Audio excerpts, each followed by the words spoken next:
अल्हम्दुलिल्लाहि वहदह वस्सलातु वस्सलामु अला मन ला नबिय्य बअद अम्मा बाद। मुअज़्ज़ज़ सामिईन किराम, अल्लाह ताला कुरान करीम के अंदर इरशाद फरमाता है, व इज़ल मौऊदतु सुइलत बिअय्यि ज़ंबिन क़ुतिलत।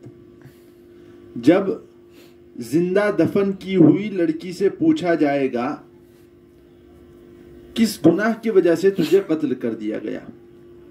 असल में बात यह है कि कुरान के आने से पहले, इस्लाम के आने से पहले लोग लड़की की पैदाइश को बहुत बुरा समझते थे, और अगर किसी के घर में लड़की पैदा हो जाया करती थी तो वो उसे कत्ल कर दिया करता था, उसका मर्डर कर दिया करता था। और बाज लोग जो हैं वो गड्ढा खोद कर जिंदा लड़की उसमें डाल दिया करते थे और ऊपर से मिट्टी डाल देते थे।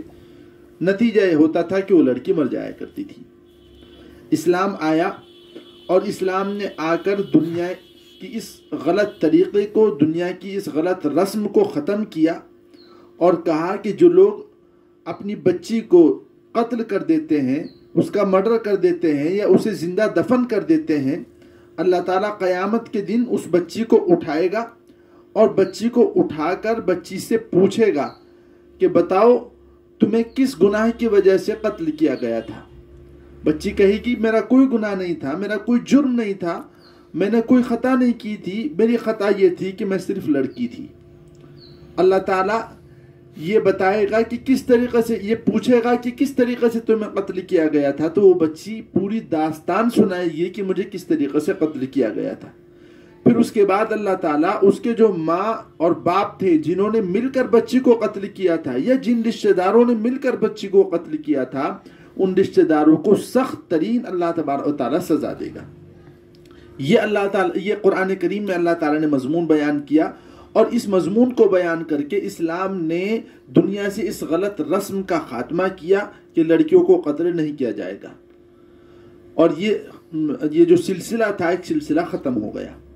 आज हमारे ज़माने के अंदर ये सिलसिला दोबारा पैदा हो रहा है, लेकिन इस सिलसिले ने थोड़ी सी शक्ल बदल ली है।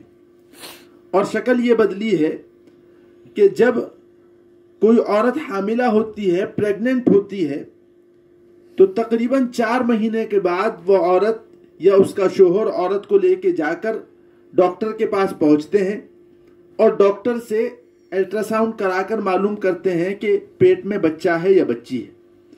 अगर पेट में बच्ची होती है तो दवाई खाकर या आलात के ज़रिए से ऑपरेशन कराकर पेट की सफाई करवा देते हैं और बच्ची को ख़त्म कर देते हैं। ये गुनाह चल रहा है हमारे मुआशरे के अंदर। मेरे भाइयों, सबसे पहले तो मैं ये बताना चाहता हूँ कि ये अमल, कि ये मालूम कराना कि पेट में बच्चा है या बच्ची है, यह कानूनी तौर पर जुर्म है। सिर्फ हिंदुस्तान ही के कानून में नहीं, बल्कि दुनिया के जितने भी ममालिक हैं, तकरीबन तमाम ममालिक ने इसको जुर्म करार दिया है, इसको गैर कानूनी करार दिया है, और इसको एक नापसंदीदा अमल करार दिया है, और इसको काबिल सज़ा अमल करार दिया है। जो लोग इस तरीके का अल्ट्रासाउंड कराने वाले हैं वो भी गुनहगार हैं, खताकार हैं, मुजरिम हैं, और जो डॉक्टर इस तरीके का अल्ट्रासाउंड करके बताते हैं वो भी गुनहगार हैं, खताकार हैं और मुजरिम हैं। लेकिन मुआशरे के अंदर हर तरीके के लोग होते हैं। कानून की तरफ से अगरचे मना है और डॉक्टर इससे परहेज भी करते हैं, लेकिन बाज़ डॉक्टर ऐसे हैं जो पैसे लेकर अल्ट्रासाउंड करके बता देते हैं और लोग जो हैं वो लड़की होने की सूरत में अपने पेट को साफ करा लेते हैं। ये संगीन तरीन जुर्म है। पहले ये गुनाह सिर्फ गैर मुस्लिम के अंदर था, मुसलमानों के अंदर ये गुनाह नहीं था।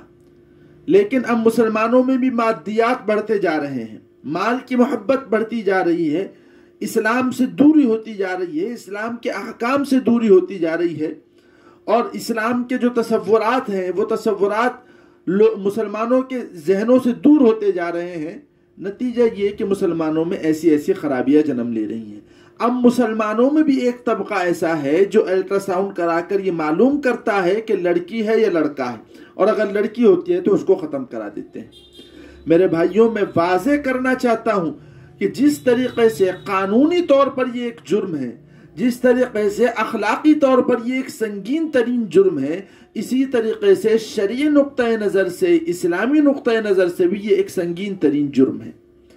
فقہا نے وضاحت کی ہے، محدثین نے وضاحت کی ہے، مفسرین نے وضاحت کی ہے کہ 4 مہینے گزرنے کے بعد بچے کے اندر روح پھونک دی جاتی ہے، بچے کے گوشت بننا شروع ہو جاتا ہے، اور پھر اس بچے کا وہی احترام ہے جو ایک زندہ انسان کا احترام ہے۔ جس طریقے سے زندہ انسان کو قتل کرنا ایک جرم ہے، سنگین ترین جرم ہے اور حرام ہے شریعت کے نقطۂ نظر سے، اسی طریقے سے 4 مہینے کے بعد بچے کو ضائع کرانا یہ بھی سنگین ترین جرم ہے اور یہ بھی شریعت کے نقطۂ نظر سے حرام ہے۔ اس لیے میرے بھائیوں، اس عمل سے بچنے کی کوشش کریں اور اس عمل سے پرہیز کرنے کی کوشش کریں۔ عام طور پر جو لوگ ایسا کرتے ہیں کہ بچیوں کو پیٹ میں ضائع کرا دیتے ہیں، وجہ اس کی یہ ہوتی ہے کہ انہیں خطرہ لاحق رہتا ہے کہ بچیاں پیدا ہوں گی تو ان کا بوجھ ہمارے اوپر پڑے گا، ان کی شادیاں کرنی پڑیں گی، ایک خرچہ ہمارے ذمہ آئے گا۔ تو یہ اچھی طریقے سے سمجھ لیں کہ رزق کا نظام اللہ تعالیٰ کے ہاتھ میں ہے۔ جب کوئی بچہ پیدا ہوتا ہے تو اللہ تعالیٰ اس کے رزق کا انتظام از خود فرماتا ہے۔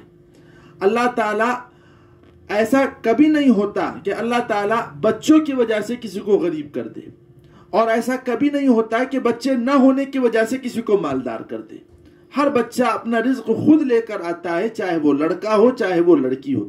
اس لیے فقر و فاقہ کے خوف سے اور غربت کے خوف سے بچیوں کو قتل کرانا یا بچیوں کو ختم کر دینا پیٹ کے اندر، یہ سنگین ترین جرم ہے۔ قانونی طور پر بھی جرم ہے، شرعی طور پر بھی جرم ہے۔